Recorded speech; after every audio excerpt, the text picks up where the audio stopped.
Namaste my dear friends. Welcome to my channel Melange. How are you all?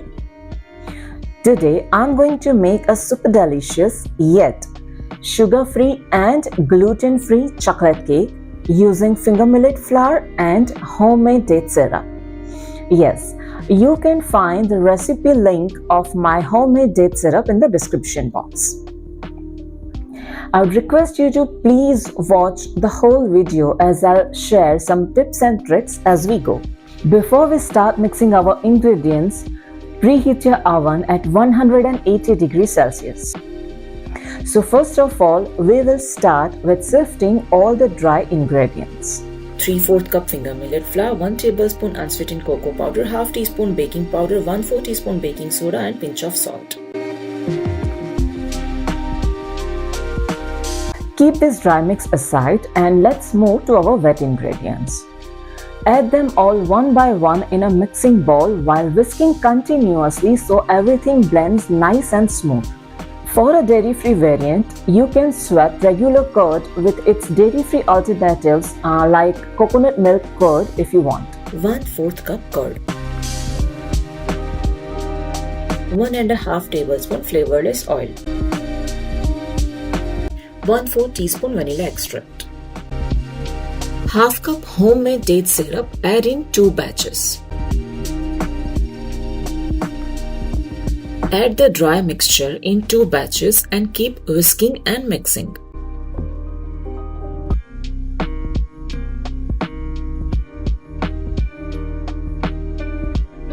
Our cake batter is ready. Now it's time to bake.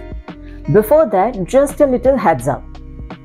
We will have to keep a little more patience here because millet flour cake takes more time to bake than a regular refined flour cake. Grease a cake mold in the shape of your choice with oil.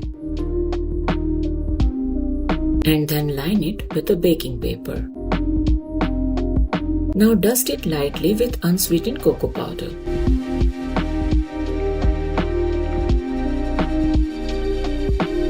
Pour the batter in. Tap the mold twice gently to settle it. Bake in the preheated oven at 180 degrees Celsius for 50 minutes. And it's baked. Take it out of the oven. To check the doneness, poke a toothpick in the center. It should come out dry. Let it cool down completely at least for an hour before we move ahead. Let's unmold it. See how cleanly it has come out. Just look at this. Soft, airy and perfectly spongy. Now from here, the frosting is totally optional because the cake tastes delicious even without it. We will need a turntable. Don't worry if you don't have one because I'll show you a quick trick to make a turntable by using simple utensils readily available in our kitchen. Place a round bottom pot upside down, then put a dinner plate upside down on it and finally place a cake base board on top. Slice the cake horizontally into 2 layers. Hey, look at its lovely texture. For frosting, I'm using homemade chocolate ganache made from sugar-free chocolate. If you wish, you can use whipped cream also. Hey, this reminds me, the recipe link of my homemade chocolate ganache is also there in the description box. You can check it out. Also, I wanted to keep my cake totally sugar-free. That's why I skipped brushing the sugar syrup on the layers like we usually do before frosting the cakes. And that's why I have kept my ganache a little thinner so that the cake stays moist and soft.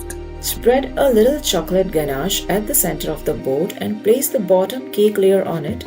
This will keep the cake in place.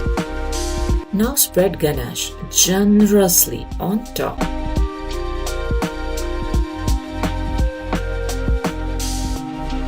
Now place the upper layer upside down so the top stays nice and even. Cover the top and sides fully with chocolate ganache. Again, more the merrier.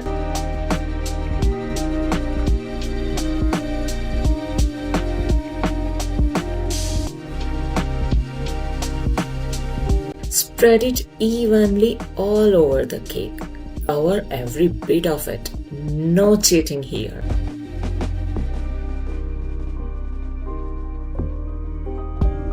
Just a small suggestion. If you are ready to resist this yummy chocolatey cake after the frosting is done, then consider to put it in fridge for 20 to 25 minutes for the ganache to settle. Frosting is done.